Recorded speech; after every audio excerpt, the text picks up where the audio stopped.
Technique ক্লাসে তোমাদের সকলকে স্বাগত। আজকের আমাদের আলোচ্য বিষয় 2025 সালের অষ্টম শ্রেণীর দ্বিতীয় পর্যায়ক্রমিক মূল্যায়নের বাংলার নতুন হলিস্টিক নাম্বার বিভাজন অনুসারে 74 সেটের প্রশ্ন এবং তার উত্তর। তোমার দ্বিতীয় পর্যায়ক্রমিক মূল্যায়নের পূর্ণমান থাকবে 50, সময় পাবে তোমরা 1.5 ঘন্টা। এই পরীক্ষাটি তোমাদের আগস্ট মাসে অনুষ্ঠিত হবে। তোমাদের এর আগে অষ্টম শ্রেণীর বাংলার 3টে সেটের প্রশ্নোত্তর করিয়েছি, এছাড়াও রায়মার্টিনের 7টা করে স্কুলের প্রশ্নোত্তর করিয়েছি। তোমাদের এই যে সেটটা হতে চলেছে এইটাই কিন্তু তোমাদের পরীক্ষার আগে শেষ এবং ফাইনাল সেট হতে চলেছে। এই ভিডিওটা তোমরা ভালো করে দেখো। এই ভিডিওতে যদি শুধু যে তোমাদের আমি প্রশ্নোত্তর পর্বই আলোচনা করবো তা নয়, এই ভিডিওতে তোমাদের চ্যাপ্টার ওয়াইজ যে সাজেশন সেটাও কিন্তু শেষে আমি বলবো। এবং এই ভিডিও যদি তোমরা দেখে নাও, তোমাদের পরীক্ষায় প্রচুর কমন তোমরা এই ভিডিও থেকে পেতে চলেছো।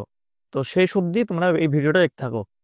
দেখো, তোমাদের প্রথমে যে প্রশ্ন আছে সঠিক উত্তর নির্বাচন করো, তার আগে আমি একবার তোমাদের কোন কোন চ্যাপ্টার সিলেবাসে আছে বলে দিই।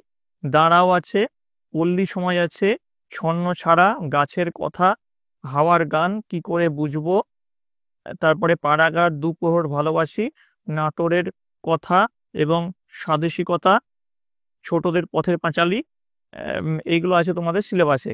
আমি যেগুলো সিলেবাসে আছে সেখান থেকে চ্যাপ্টার ওয়াইজ সাজেশন শেষে তোমাদের দেবো, আগে তোমরা এই সেটটা দেখে নাও।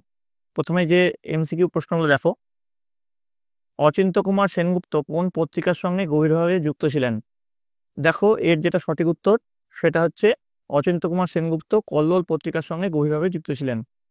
পরের প্রশ্ন, ইহাদের মধ্যেও তাহার কিছু কিছু দেখা যায়, কি দেখা যায়? উত্তর লিখবে ইহাদের মধ্যেও তাহার কিছু কিছু দেখা যায়, সদ্গুণ দেখা যায়। ঠিক আছে। পরের প্রশ্ন, তারা শুধু কেঁদে মরে বাইরে, এখানে তারা কে? সঠিক উত্তরটা দেখো, সঠিক উত্তর হচ্ছে হাওয়া। পরের প্রশ্ন, পল্লী সমাজ গদ্যাংশে কত বিঘার মাঠ ডুবে যাওয়ার কথা বলা হয়েছে? উত্তর হচ্ছে 100 বিঘার মাঠ ডুবে যাওয়ার কথা বলা হয়েছে। পরের প্রশ্ন, তুমি ড্যাশ পাশে এসে দাঁড়াও, কার পাশে? উত্তর লিখবে তুমি তাহার পাশে এসে দাঁড়াও। পরের প্রশ্ন 1.6, কোন পত্রিকার সঙ্গে অচিন্ত্য কুমার সেনগুপ্ত ঘনিষ্ঠভাবে যুক্ত ছিলেন? উত্তর লিখবে কল্লোল। অথবা দিয়ে দেওয়া আছে মানুষের এই ফাঁদ, পাতা ভুবনে কবি মানুষের পাশে কিসের মতো এসে দাঁড়াতে বলেছেন? উত্তর লিখবে পাখির মতো। পরের প্রশ্ন, নিজেই তো দুপুরবেলায় ড্যাশ করে বললে, উত্তর লিখবে 100 বার সব সময় সত্যি কথা বলবি, কারো কাছে কিছু লুকাবি না। ঠিক আছে, দেওয়া হবে 100 বার। অথবা দিয়ে আছে বৃক্ষ শিশুটি মাটিতে ঢাকা পড়ে যাওয়ার ফলে কিসের হাত থেকে রক্ষা পেল? উত্তর লিখবে শীত ও ঝড়। পরের প্রশ্ন দেখো কি আছে, এ তো মেয়ে মেয়ে নয়, দেবতা নিশ্চয়ই। রেখাঙ্কিত পদটি কিসের উদাহরণ? তো এখানে দেখো রেখাঙ্কিত যে পদ সেটা তয়কার তো যেটা আছে সেটা রেখাঙ্কিত পদ। ঠিক আছে, তবে দাগটা ওঠেনি। তো এটা হচ্ছে আলংকারিক অব্যয়ের উদাহরণ। পরের প্রশ্ন দেখো কি আছে। পরের প্রশ্ন যেটা আছে, তোমার নাকি মেয়ের বিয়ে, এটা কি জাতীয় বাক্য? তো এটা হচ্ছে তোমাদের লগ্ন প্রশ্ন। ঠিক আছে। পরের প্রশ্ন, তিনি আমাদের সাত গায়ের মাথা, এখানে মাথা পদটি কোন অর্থে প্রযুক্ত? তো এখানে যেটা সঠিক উত্তর সেটা হচ্ছে প্রধান। নেক্সট দেখো, একটি আত্মবাচক সর্বনামের উদাহরণ। তো সঠিক যেটা উত্তর হচ্ছে শিশুগণ দেয় নিজ মন নিজ নিজ পাঠে। ঠিক আছে, শিশুগণ দেয় মন নিজ নিজ পাঠে। পরের প্রশ্ন, অতি সংক্ষেপে নিচের প্রশ্নের উত্তর দাও। 1 × 10 = 10। প্রথম প্রশ্নে চলে যাবো। ডাম্বল আলমারি ভেঙে কার বই নামিয়েছিল? উত্তর লিখবে ডাম্বল আলমারি ভেঙে সেজকার বই নামিয়েছিল। পরের প্রশ্ন, নিঃশ্বাস কেমন করে বয়ে গেছে? উত্তর লিখবে নিঃশ্বাস উত্তাল ও অস্থিরভাবে বয়ে গেছে। পরের প্রশ্ন, কেবল প্রান্তর জানে তাহা, প্রান্তর কি জানে? উত্তর লিখবে কবির হৃদয়ে যে কোন গল্প কাহিনী স্বপ্ন ভর বেঁধেছে তা প্রান্তর জানে। পরের প্রশ্ন, উঠোনেতে কি কি শুকাচ্ছে? উত্তর লিখবে উঠোনেতে মটরের ডাল, মুসুরের ডাল, তালিজিরা, ধনে আর লঙ্কা, মরিচ শুকাচ্ছে। পরের প্রশ্ন আছে, প্রত্যেক বীজ হইতে গাছ জন্মে কিনা কেহ বলিতে পারে না, কেন এই মন্তব্য করা হয়েছে? উত্তর লিখবে যদি কঠিন পাথরের উপর বীজ পড়ে তাহলে উত্তাপ, জল ও মাটির অভাবে বীজ থেকে অঙ্কুর বের হতে পারে না, তাই এই মন্তব্য করা হয়েছে। পরের প্রশ্ন, সব পথে ঘুরেছি বৃথাই রে, কে কোথায় বৃথা ঘুরে চলেছে? উত্তর লিখবে হাওড়া, জল, পাহাড়, বন্দর, নগর, অরণ্য এবং খান্তর সব পথে বৃথা ঘুরে চলেছে। পরের প্রশ্ন, গড়াই নদীর তীরে কবিতায় একখানি সুখের কাহিনী নানা আকারে কিভাবে অঙ্কিত আছে?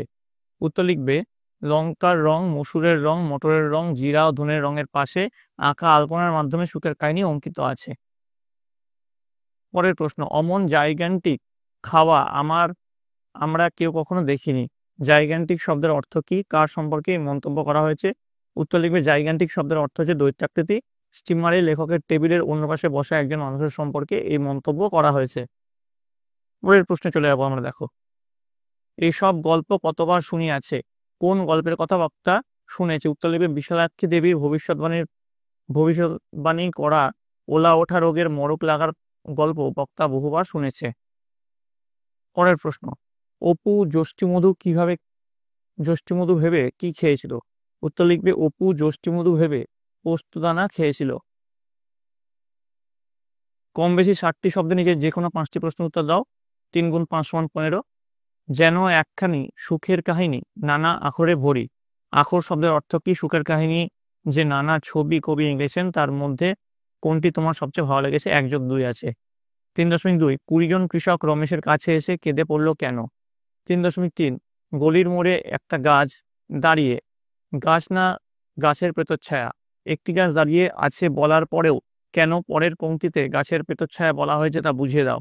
3.4, সেই প্রথম আমরা পাবলিকলি বাংলা ভাষার জন্য লড়লুম। উক্ত মন্তব্যের তাৎপর্য বিশ্লেষণ করো। অথবা রমেশ বিস্ময়ে হতবুদ্ধি হইয়া গেল। রমেশের বিস্ময়ের কারণ কি ছিল? 3.5, প্রসঙ্গপূর্বক ব্যাখ্যা লেখো। কঠোরের প্রচ্ছন্নে মাধুর্যে বিস্তীর্ণ আয়োজন। অথবা রৌদ্রে যেন ভিজে বেদনার গন্ধ লেগে আছে।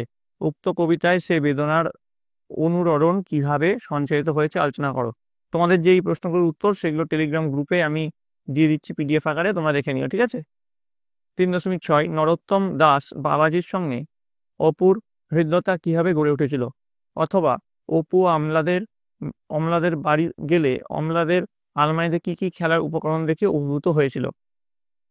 পরের প্রশ্ন, 4 দাগের প্রশ্ন, অতি সংক্ষেপে নিচের প্রশ্নের উত্তর দাও। 1 × 3 = 3। নির্দেশ অনুযায়ী বাক্যটি পরিবর্তন করো। এই জগতে কেউ অমর নয়। অস্তর্থক বাক্যে রূপান্তর করো। 4.2, বিশেষণ পদকে কয়েকটি শ্রেণীতে ভাগ করা হয়েছে, যে কোনো একটি শ্রেণীর নাম লেখো। 4.3, প্রদত্ত শব্দটির ভিন্ন ভিন্ন অর্থ থেকে পৃথক দুটি বাক্যে ব্যবহার করো। সাদা, ঠিক আছে, সাদা দুটি ভিন্ন ভিন্ন অর্থ দেখিয়ে পৃথক দুটি বাক্যে ব্যবহার করতে বলেছে। এবার দেখো পরে যে প্রশ্ন, অতি সংক্ষেপে নিচের প্রশ্নের উত্তর দাও। 1 × 3, অপু সর্বপ্রথম গ্রামের বাড়িতে পা দিল। অপু কোথায় কার সঙ্গে যাওয়ার জন্য গ্রামের বাড়িতে পা দিয়েছিল? মজুমদার বংশের প্রতিষ্ঠিত দেবতার নাম লেখো। পথের পাঁচালী কার লেখা? পরের প্রশ্ন, নির্দেশ অনুযায়ী বাক্য পরিবর্তন করো। তোর পতন দেখলে আমি কোথায় গিয়ে মুখ লুকাবো? এটা প্রশ্ন পরিহার করতে বলেছে, এটা 1 নম্বর আছে। নেক্সট দেখো, পত্র রচনা করতে বলেছে 5 নম্বরের। জলাভূমি সংরক্ষণে পদক্ষেপ গ্রহণ নিয়ে সংশ্লিষ্ট কর্তৃপক্ষের দৃষ্টি আকর্ষণ করার লক্ষ্যে সংবাদপত্রের সম্পাদকের কাছে একটি পত্র লেখো। আর একটা 3 মার্কসের একটা পত্র রচনা আছে, তোমার বিদ্যালয়ে একটি পৃথক শারীর শিক্ষা ভবনের প্রয়োজনীয়তার কথা জানিয়ে বিদ্যালয়ের পরিচালনা সমিতির উদ্দেশ্যে একটি আবেদনপত্র রচনা করো। অনধিক 70টি শব্দ লিখতে বলেছে, এটা 3 নম্বরের পত্র রচনা আছে, ঠিক আছে? তো এবার আমরা দেখো তোমাদের যে চ্যাপ্টার ওয়াইজ যে সাজেশন আমি বললাম প্রথমেই যে আলোচনা করব, এবার তোমাদের চ্যাপ্টার ওয়াইজ সাজেশন আমি আলোচনা করব। তোমরা কিন্তু মন দিয়ে এটা শুনে নাও। তোমাদের পরীক্ষাতে এখান থেকে প্রচুর প্রশ্ন কমন পেতে তোমরা চলে এসো। দেখো তোমাদের এখানে যে প্রথম যেটা আছে দাঁড়াও, এখান থেকে তোমরা যে 2 নম্বরের প্রশ্নগুলো করবে, তুমি মানুষ হয়ে পাশে দাঁড়াও, কার পাশে দাঁড়ানোর এই আহ্বান। 3 নম্বরে যেগুলো করবে, মানুষ বড় একলা, তুমি তাহার পাশে এসে দাঁড়াও, এই উক্তির কারণ বুঝিয়ে দাও। তুমি তাহার পাশে এসে দাঁড়াও, দাঁড়াও কবিতায় কবি কাদের পাশে এসে দাঁড়াতে বলেছেন, তুমি কিভাবে তাদের পাশে দাঁড়াতে চাও। দাঁড়াও কবিতার ভাববস্তু আলোচনা করতে দিতে পারে। মানুষের পাশে মানুষ কিভাবে দাঁড়াতে পারে, ঠিক আছে। দাঁড়াও কবিতার প্রথম স্তবকে প্রকাশিত কবির অন্তর্নিহিত ভাবনার পরিচয় দাও। তারপরে কেউ কখন কাঁদে, কোন পরিস্থিতিতে কাঁদে, এই কবিতায় মানুষ কেন কাঁদছে, এরকম প্রশ্ন আসতে পারে, ঠিক আছে। এবার দেখো পল্লী সমাজে কোনগুলো ইম্পর্টেন্ট তোমরা ভালো করে যাবে। রমাস রমেশ অবাক হইয়া কহিল, ব্যাপার কি? উত্তরে চাষিরা কি বলেছিল। তারপরে দুদিন অবিশ্রান্ত বৃষ্টিপাত হইয়া অপরাহ্ন বেলায় একটু ধরণ করিয়াছে। 2 দিনের বৃষ্টিতে গ্রামের পরিস্থিতি কি হয়েছিল পাঠ্যাংশ অবলম্বন করে লিখতে বলতে পারে। এখনই সেটা কাটিয়ে দিতে হবে। কি কাটাতে হবে? তা এখনই কাটতে হবে কেন? রমেশ বিস্ময়ে হতবুদ্ধি হইয়া গেল। রমেশের বিস্ময়ের কারণ কি? রমেশ কহিল, তুমি অত্যন্ত হীন এবং নীচ। কাকে রমেশের কথা বলেছে? এ কথা বলার কারণ কি? তারপরে দেখো 5 নম্বরের যে প্রশ্নগুলো তোমরা এখান থেকে করবে। আমরাই বা কেন এত লোকসান করতে যাব, তার লোকসানের প্রসঙ্গ কেন এসছে, উক্তির আলোকে বক্তার চরিত্র বিশ্লেষণ করো। তার একলার অমতে কিছুই আসে যায় না, কার অমতের কথা কাকে বলেছে, উক্তিটির মধ্যে দিয়ে বক্তার চরিত্রে কেমন মানসিকতা ধরা পড়েছে। তারপরে এখনই জোর করে বাঁধ কাটিয়ে দেব, কে কিভাবে সত্যি বাঁধ কাটিয়েছিল তা উল্লেখ করো। মোরা নালিশ করতে পারবো না। মোরা কারা? কার বিরুদ্ধে নালিশের কথা বলা হয়েছিল? তারা সেই নালিশ তারা করবে না কেন? পল্লী সমাজ গদ্যাংশে রমা চরিত্রটির কি কোনো বিবর্তন তোমার চোখে পড়েছে? পড়ে থাকলে তা কেমন পরিবর্তন বুঝিয়ে লেখো। এটা কিন্তু খুব ইম্পর্টেন্ট প্রশ্ন। তারপরে বাংলার জমিদারি শোষণ চিত্রের খণ্ডরূপ কিভাবে পল্লী সমাজ গদ্যাংশে ধরা পড়েছে আলোচনা করো। ইম্পর্টেন্ট প্রশ্ন। জমিদারি বংশের মানুষ হয়েও বেনি ও রমেশ চরিত্রের বৈপরীত্য তোমাকে কতটা বিস্মিত করে আলোচনা করো। ঠিক আছে। তারপরে ছন্ন ছড়া থেকে যেগুলো তোমরা করবে, গাছ না গাছের ছায়া, এটা আমি আজকে করলাম। ওখানে দিয়ে যাব, বক্তা কাকে কথা বলেছেন, তিনি কোন ভরসায় ওখান দিয়ে যাবেন বলে সিদ্ধান্ত নিয়েছেন। তারপরে দেখো, আমি নেমে পড়লুম তাড়াতাড়ি, কথক কোথা থেকে কেন নেমে পড়েছিল। একটি স্ফুলিঙ্গহীন ভিজে বারুদের স্তূপ, কাদের সম্পর্কে কেন কথা বলা হয়েছে। বেরিয়ে পড়েছে হাজার হাজার সোনালি কচি পাতা। ফেরার পথে শুকনো গাছের এই অভাবনীয় পরিবর্তন কবির মনস্চক্ষে ধরা পড়ার কারণ ব্যাখ্যা করতে বলতে পারে। তারপরে দেখো, প্রাণ আছে প্রাণ আছে ছন্নছাড়া কবিতায় এই আশাবাদ কিভাবে ধ্বনিত হয়েছে। চেঁচিয়ে উঠলো সমস্বরে, আনন্দে ঝঙ্কৃত হয়ে, প্রাণ আছে, এখনো প্রাণ আছে। ঠিক আছে, টা উদ্ধৃত করেও কিন্তু প্রশ্ন আসতে পারে।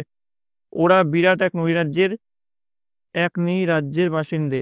নৈরাজ্য ও নৈরাজ্য শব্দটির ধ্বনিগত মিল ছাড়া অর্থগত মিল কোথায়? ঠিক আছে, এগুলো তোমাদের ছন্নছাড়া থেকে আসতে পারে। গাছের কথা, এখান থেকে তোমাদের যে ইম্পর্টেন্ট প্রশ্নগুলো থাকতে পারে দেখো। গাছের জীবন মানুষের জীবনের ছায়ামাত্র, লেখকের এমন মন্তব্যের কারণ কি? খুবই ইম্পর্টেন্ট প্রশ্ন। এরূপে নিরাপদে বৃক্ষ শিশুটি ঘুমাইয়া রইল। বৃক্ষ শিশু কিভাবে নিরাপদে ঘুমিয়ে থাকে? ঠিক আছে। তারপরে তোমরা যেটা করবে, গাছের ডাল ও মরা ডালের মধ্যে কি কি প্রভেদ, প্রাবন্ধিকের দৃষ্টিভঙ্গি অনুসারে বর্ণনা করো। তারপরে জীবনের ধর্ম গাছের কথা রচনায় কিভাবে ব্যক্ত হয়েছে। আমার দৃষ্টি হইতে দূরে গেল বটে, কিন্তু বিধাতার দৃষ্টি বাইরে যায় নাই। কোন প্রসঙ্গে প্রাবন্ধিক এই মন্তব্যটি করেছেন, বিধাতার দৃষ্টির বাইরে যায় নাই, একথা তাৎপর্য কি? ঠিক আছে, এগুলো তোমরা করবে হচ্ছে তোমাদের গাছের কথা চ্যাপ্টার থেকে। তারপরে হাওয়ার গান, এখান থেকে তোমরা যেটা করবে সেটা হচ্ছে, তবু নেই সে তো নেই, নেই রে, কি না থাকার যন্ত্রণা পংক্তিটিতে মর্মরিত হয়েছে। তারপরে তারা শুধু কেঁদে মরে বাইরে, কারা শুধু কেঁদে মরে, তারা বাইরেই কেন কেঁদে মরে। তারপরে হাওয়ার সঙ্গে যদি তোমার কথা বলার সুযোগ থাকতো, তবে তুমি কি কি বলতে ও হাওয়ার উত্তরই বা কেমন হতো, সেই কাল্পনিক সংলাপ রচনা করতে দিতে পারে। তারপরে বিশ্বের বুক ফেটে বয়ে যায় এই গান, কোন হতাশার গান বিশ্ব জুড়ে বয়ে যায়। ঠিক আছে, অবশেষে থামেসাও, অবশেষে কথাটির প্রয়োগ কেন করা হলো, অবশেষে কারা আসে ও কেন। ঠিক আছে, এটা ভালো করে করবে। সব পথে ঘুরেছি বৃথায় রে, কারা কিভাবে সব পথে ঘোরে, সেই ঘোরা বৃথা হয় কেন। তারপরে দেখো, কি করে বুঝবো, এখান থেকে তোমরা যেটা করবে, কি করে বুঝবো, এখান থেকে তোমরা করতে পারো, বুকুর মায়ের নাম কি, বুকুর স্কুলের নাম কি, এগুলো ভালো করে দেখে যাবে। ঠিক আছে, ছেনু মাসিরা কোথা থেকে এসেছেন, অতিথিরা বিদায় নেওয়া মাত্র বুকুর মা কি করেছিলেন। তারপরে ছেলের কথা শুনে বুকুর মা মাথায় বজ্রাঘাত, বুকুর কোন কথায় তার মা অতিথিদের সামনে অসুস্থ পড়লেন। অতিথিদের আসার খবর জেনে বুকুর বাবা কি করেছিলেন। বুকুর মতে অতিথিরা চলে গেলে কি করতে হয়। তারপরে কি করে বুঝবো আসলে কি করতে হবে, অতিথিদের বুকুর চরিত্রটির অসহায়তার রূপ উদ্ঘাটন করো, আসতে পারে। তারপরে গল্পে বর্ণিত বুকু ও ডাম্বল দুটির তুলনামূলক আলোচনা করো। খুব ইম্পর্টেন্ট প্রশ্ন আসতে পারে। বুকু কি বুঝতে পারেনি, এ বিষয়ে তোমার ধারণা কি। তারপরে এবারে আবার ছেনু বেনু দুই বোনের অপ্রতিভ হওয়ার পালা, কোন প্রসঙ্গে কথা বলা হয়েছে, এর আগেও তাদের অপ্রতিভ হতে হয়েছিল কেন। তারপরে এইগুলো তোমরা ভালো করে করবে এই চ্যাপ্টার থেকে। তারপরে পাড়াগার দুপ্রহর ভালোবাসি, এখান থেকে তোমরা এটা করবে ছন্দহীন বুনো চালতার। বুনো চালতাকে ছন্দহীন বলা হয়েছে কেন? যেন ঢের যুগ ধরে কথা শিখিয়াছে হে হৃদয়। এ হৃদয় বলতে কার মনকে বোঝানো হয়েছে? কাদের থেকে সে হৃদয় ঢের যুগ ধরে কথা শিখেছে। তারপরে জলে তার মুখখানা দেখা যায়, জলে কার দর্পণ রূপে ধরা পড়েছে কবিতায়? তুমি এমন প্রাকৃতিক দৃশ্য দেখে থাকলে তা নিজের ভাষায় লেখো। তারপরে বেদনাকে ভিজে বলার যৌক্তিকতা কোথায়? রৌদ্র যেন ভিজে বেদনার গন্ধ লেগে আছে। কোন কবিতার অংশ? কবির মনে এমন অনুভূতি জেগেছে কেন? তারপরে পাড়াগার দুপ্রহরে যে বর্ণনা কবি জীবন দাসের এই কবিতায় পাও তার বর্ণনা লেখো, এটা আসতে পারে। গ্রাম্য জীবন সম্বন্ধে কবির যে অনুভূতি প্রকাশ ঘটেছে তার পরিচয় দাও, এটাও আসতে পারে। তারপরে যে তোমাদের আছে নাটোরের কথা, সেখান থেকে তোমাদের আসতে পারে নাটোরের মহারাজের নাম কি, সকলে তাকে কি বলে সম্বোধন করতেন। আমি ঘুরে ঘুরে নাটোরের গ্রাম দেখতে লাগলাম, নাটোরের কথা গদ্যাংশ অনুসরণ করে লেখকের নাটোরের গ্রাম ঘুরে দেখার অভিজ্ঞতার কথা নিজের ভাষায় লেখো। এলাহি ব্যাপার সব নাটোরের কথা রচনাংশ অনুসরণে সেই এলাহি ব্যবস্থাপনার বিবরণ দাও। আজ সকালে মনে পড়লে একটি গল্প, গল্পটি বিবৃত করো। তারপরে নাটোরের কথা গদ্যাংশটি সহানুভূতি ও বন্ধুত্বের ভাবমূলের সঙ্গে কিভাবে সম্পর্কিত। তারপরে তোমাদের যে চ্যাপ্টারটা আছে গড়াই নদীর তীরে, এখান থেকে তোমরা যেটা করবে শুকাইছে উঠানেতে সযতনে, কোন উঠানে কি কি শুকাচ্ছে সযতনে ক্রিয়া বিশেষণটি এক্ষেত্রে প্রয়োগের কারণ কি। তারপরে গড়াই নদীর তীরে কবিতায় নদী তীরের কুটিরখানির যে অনুপুঙ্খ বিবরণ কবি দিয়েছেন তা উল্লেখ করো। প্রসঙ্গত কুটিরের প্রাকৃতিক সম্পদের বর্ণনায় কবি যেসব উপমার প্রয়োগ করেছেন তার পরিচয় দাও। ঠিক আছে, এটা এখান থেকে করবে। তারপরে যেন একখানি সুখের কাহিনী নানা আখরে ভরি, গড়াই নদীর তীরের কুটিরের কাহিনী কিভাবে রচিত হয়েছে আলোচনা করো। খুব ইম্পর্টেন্ট প্রশ্ন। তারপরে দেখো গড়াই নদীর তীরে কাব্যাংশে প্রকৃতি চিত্র কিভাবে উদ্ভাসিত হয়েছে সেটা তোমাদেরকে এখানে লিখতে বলেছে, সেটা লিখে নেবে ভালো করে। তারপরে ছোটদের পথের পাঁচালী যেখানে আছে সেখান থেকে উপন্যাসে সর্বদর্শন সংগ্রহ সম্পর্কে কি জানা যায়, এটা করবে। তারপরে লক্ষণ মহারাজের বাড়ি থেকে ফেরার পর অপুর শোনানো ভ্রমণ কাহিনীটি নিজের ভাষায় লেখো। তারপরে নরোত্তম দাস বাবাজির সঙ্গে অপুর হৃদ্যতা কিভাবে গড়ে উঠেছিল। ঠিক আছে, এই প্রশ্নগুলো ভালোভাবে পড়বে। এরপরে তোমাদের যে চিঠিগুলো আছে সে সংবাদপত্রে হাসপাতালের সামনে জোরে মাইক বাজানো অমার্জনীয় অপরাধ, এই ব্যাপারে চিঠি। তারপরে তোমার এলাকার ঐতিহ্যবাহী পুরনো গ্রন্থাগারটির রক্ষণাবেক্ষণের অভাব রয়েছে, সেই সম্পর্কে সংশ্লিষ্ট কর্তৃপক্ষের দৃষ্টি আকর্ষণ করে সংবাদপত্রের সম্পাদকের চিঠি। তারপরে বন্যার প্রকোপে গ্রামের বহু কৃষি জমি নদীর কাছে হারিয়ে যাচ্ছে, নদীর পাড়গুলির স্থায়ী রক্ষণাবেক্ষণ প্রয়োজন, এই ব্যাপারে চিঠি। তারপরে যত্রতত্র আবর্জনা স্তূপ, এই ব্যাপারে দৃষ্টি আকর্ষণ করে একটি চিঠি। তারপরে গ্রামীণ বিদ্যালয়গুলিতে কম্পিউটার শিক্ষাকেন্দ্র করার জন্য একটা চিঠি। এগুলো তোমরা চিঠিগুলো ভালো করে দেখে যাবে। ঠিক আছে, তো এই ছিল তোমাদের অষ্টম শ্রেণীর দ্বিতীয় পর্যায়ক্রমিক মূল্যায়নের সাজেশন। তোমাদের যদি এই ভিডিওটা ভালো লাগে থাকে অবশ্যই লাইক করবে, বন্ধুদের কাছে অনেক অনেক শেয়ার করবে। আর এর পরবর্তীতে তোমরা কোন সাবজেক্টে এরকম সাজেশন চাও সেটা কিন্তু অবশ্যই কমেন্টে জানাবে। কমেন্টে তোমাদের বিদ্যালয়ের নাম এবং কে কোন জায়গায় দেখছো সেটা কিন্তু লিখতে ভুলবে না। তো তোমরা সকলে মন দিয়ে পড়াশোনা করো, পরীক্ষার বেশি সময় নেই। আর এর আগের যে সেটগুলো করিয়েছি সেই সেটগুলো ভালো করে দেখবে, আর এই ভিডিওটা ভালো করে দেখবে এবং বইটা খুঁটিয়ে পড়বে, দেখবে তোমাদের পরীক্ষায় 100% সাফল্য নিশ্চিত। আর কে কটা কমন পেলে অবশ্যই কিন্তু কমেন্ট লিখে জানাবে। তোমরা সকলে ভালো থাকবে, তোমরা সকলে সুস্থ থাকবে।